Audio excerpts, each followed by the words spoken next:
Ahsoka Season 2 is about to feature one of the greatest scenes you're gonna see, and that's Luke and Ezra not only meeting up, but going together to Dathomir to confront Thrawn. So let's start with the first thing, and that's the secret Luke and Ezra connection. Now listen to me. I know that Luke Skywalker is this mythical figure, and for sure he is at this point, even after Ahsoka Season 1, and about this time we see that he trains Grogu, unsuccessfully of course, but whatever the case, the dude is a Jedi Master for sure. What you have to remember is that Ezra started this Jedi business way earlier than Luke. Yes, I know, many people forget, and Luke started in 19 BBY, dude. Ezra did start way before that. In Star Wars Rebels, we see that he gets trained by Kanan Jarrus, and by the time he gets to meet Obi-Wan also on Tatooine, he did so even before Luke Skywalker. So Luke, in A New Hope, the dude kind of refers to Obi-Wan as Ben Kenobi, that old hermit. Owen Lars, of course, reinforces that for sure. Even his meeting with Obi-Wan happened before Luke ever thought of Obi-Wan like that.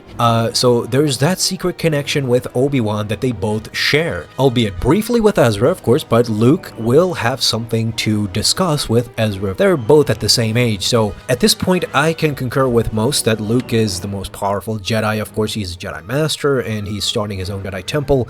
Ezra will need some time to readjust, so once he's back now in the original galaxy, it's not like he is going to take charge. Luke is one of the leading figures. Many people forget when we talk about Luke and Ezra. Ezra started this way earlier than Luke, and he met Obi-Wan earlier than Luke, and even got tainted a bit by the dark side with Darth Maul, so he has a Darth Maul connection too. With him traveling to Dathomir, with Ezra going to Dathomir, is going to be interesting that we might get some hints of Darth Maul in Ahsoka Season 2, and that's what I wanted to say actually in the second part of this video, and that Dathomir is a rather dark side planet, and it's consumed by the dark side so much that not only dark side but magic as well. So the moment, I think that we're gonna have a great scene, the moment when Luke and Ezra actually land, and I think that Luke is gonna reach out with the Force much further than Ezra, and he's gonna feel a lot. He's gonna feel the history of Dathomir, and this is a great moment for Dave Filoni too to get his hands in with some Clone Wars reference and with a lot of recurring characters.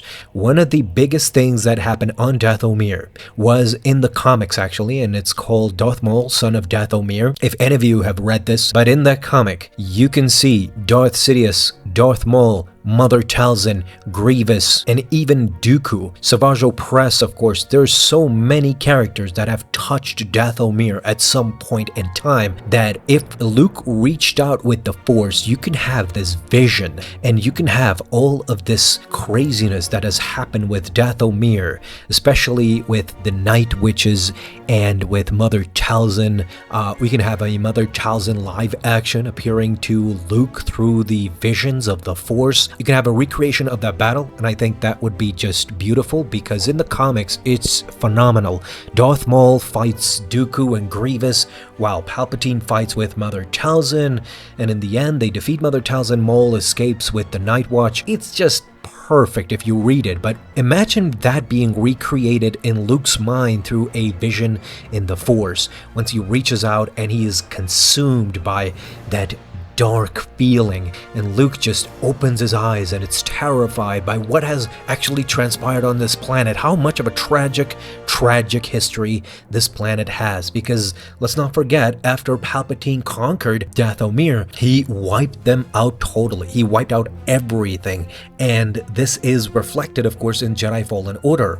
When we meet Marin through Cal Kestis, she professes that she is one of the last ones to survive, meaning that Dathomir was decimated for sure, and magic with a CK, as it is in Star Wars, has definitely been brought back through the Night Witches that are accompanying Thrawn now on Dathomir. This is why they were turned there, because there's such a dark history and a dark presence on that planet that Thrawn wants to exploit that through the Night Witches and actually revive the magic that Palpatine, perhaps Thrawn thinks that Palpatine did not value it enough, and Thrawn will do his best to bring it back.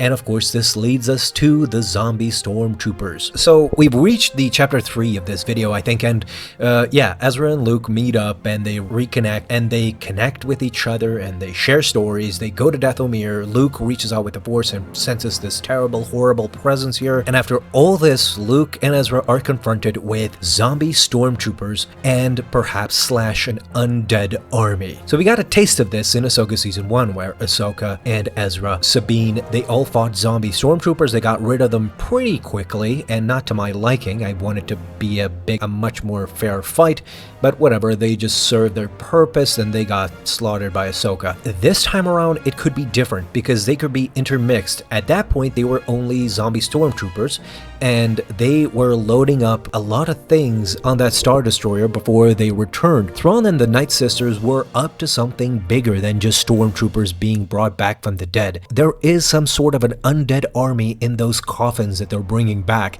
and I think that we're gonna finally see them in Season 2, because in Season 1, that was just weak sauce. I mean, if Ahsoka with Ezra could just slice through them with no problem, imagine what Luke and Ezra will do at this point. They're just gonna wipe them out. So I think that another undead army, a more powerful one, perhaps Zabrak warriors, that would just be phenomenal and great to see what the Night Sisters are actually capable of. Will they be a challenge to Luke and Ezra? I would love to see a challenge, because we know how powerful Luke and Ezra are. I mean, come on, it's not even a discussion that they will plow through these zombie stormtroopers or this undead army, whatever it ends up being. But as I said, a challenge is always welcomed. And this is all leading up to a super soldier created by Thrawn and the Night Sisters. Now, I want to open this up to a new discussion, and I want you guys to tell me in the comments, am I crazy? I probably am, for sure.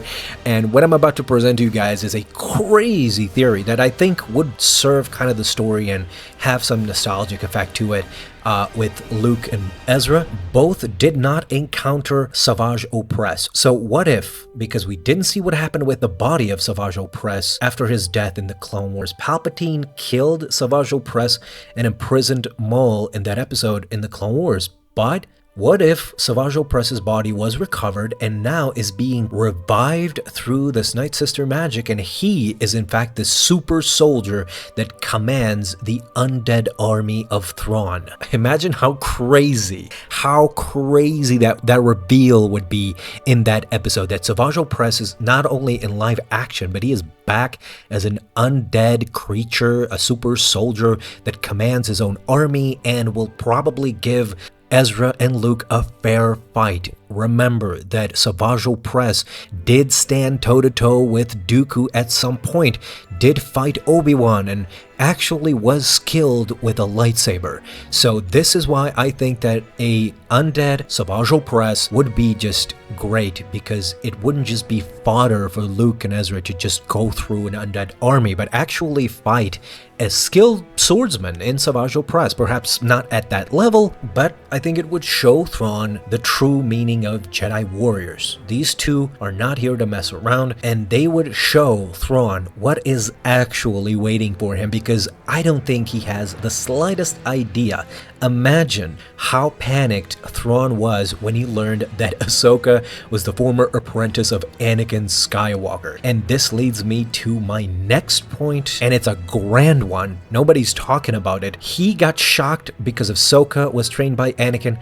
Imagine how Thrawn is gonna feel when he learns that Luke Skywalker is the son of Anakin Skywalker, the son of Darth Vader, and that not only Luke defeated Vader, but he led to the demise of Palpatine, and Luke was a chain reaction that destroyed the Empire proper. The reason why he's back and now he needs to revive the Empire altogether, an Empire remnant, is because of this guy, of Luke Skywalker, and now he's teamed up with Ezra.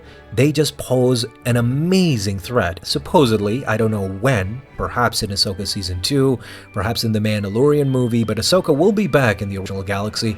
And imagine this trio, Ahsoka, Luke, and Ezra, will just death stare Thrawn, and he will be petrified for sure. Yeah, these are some I think, legendary scenes when we think about it. This is why it's very, very fun to talk about these specific moments. I don't know what the movies are going to be, or is Ahsoka Season 2 going to be good, but there are elements in this that I really want to talk with you guys, and if you want more videos like this, let me know down below, because I have a lot more to talk about. Not only Luke and Ahsoka, but I want to talk about Star Killer and other subjects, various subjects that you can suggest to down below. So thank you, and I'll see you next time.